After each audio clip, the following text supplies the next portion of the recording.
City hero ഷൊർണൂരിലൂടെ ഇനി നിങ്ങളുടെ സ്വപ്നവും യാഥാർത്ഥ്യമാക്കാം. സെയിൽസ് ആൻഡ് സർവീസിനോടൊപ്പം സ്പെയർ പാർട്സും ലഭ്യമാണ്.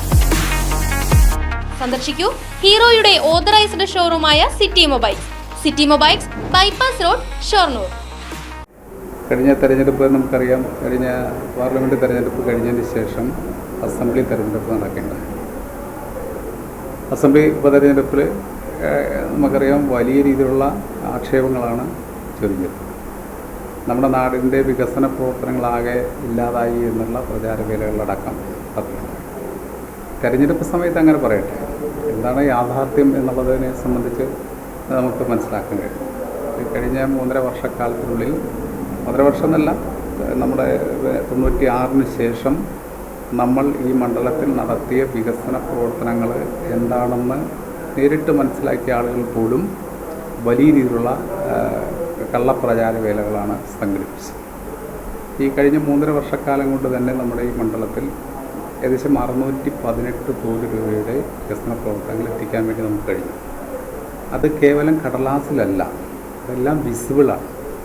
ആർക്കും വേണമെങ്കിൽ മനസ്സിലാക്കാൻ കഴിയുന്നതാണ്, പരിശോധിച്ചാൽ മനസ്സിലാക്കാൻ കഴിയുന്നതാണ്. അങ്ങനെ വികസന പ്രവർത്തനങ്ങളെല്ലാം കൊണ്ടുവന്നിട്ടും വികസന മുരടിപ്പിൻ്റെ ഒരു കഥയാണ് ഈ തെരഞ്ഞെടുപ്പ് സമയത്ത് വ്യാപകമായിട്ട് പറഞ്ഞത്. അപ്പം അത് ഇനിയെങ്കിലും സത്യാവസ്ഥ മനസ്സിലാക്കി നമുക്ക് പ്രചരിപ്പിക്കാൻ കഴിയും. നമ്മൾ വിവിധ രംഗങ്ങളിൽ നടപ്പിലാക്കിയ പദ്ധതികൾ എടുത്ത് പരിശോധിച്ചാൽ തന്നെ അത് കൃത്യമായിട്ട് മനസ്സിലാക്കാൻ കഴിയും. ഈ തെരഞ്ഞെടുപ്പ് കഴിഞ്ഞ്, പാർലമെൻറ്റ് തെരഞ്ഞെടുപ്പ് കഴിഞ്ഞ് റിസൾട്ട് വന്ന് ഞാൻ MP ആയതിനു ശേഷവും നമ്മുടെ ഈ മണ്ഡലത്തിൽ വിവിധ പദ്ധതികൾ നടപ്പിലാക്കുന്ന സ്ഥിതി.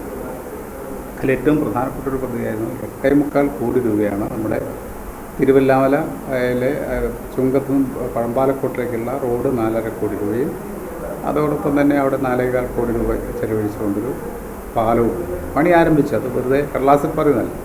4.5 കോടി രൂപയുടെ റോഡ് പണി ആരംഭിച്ചു, 4.25 കോടി രൂപയുടെ പാലത്തിൻ്റെയും പണി ആരംഭിച്ചു. ഫർണിച്ചർ വിലയാണോ പ്രശ്നം? പകുതി വിലയ്ക്ക് ഫർണിച്ചറുകൾ സ്വന്തമാക്കാൻ ഒരു അവസരം, അതും EMI സൗകര്യത്തോടു കൂടി. ദുബായ് ഫർണിച്ചർ, ബസ് സ്റ്റാൻഡിന് സമീപം, ഓട്ടുപാറ, വടക്കാഞ്ചേരി.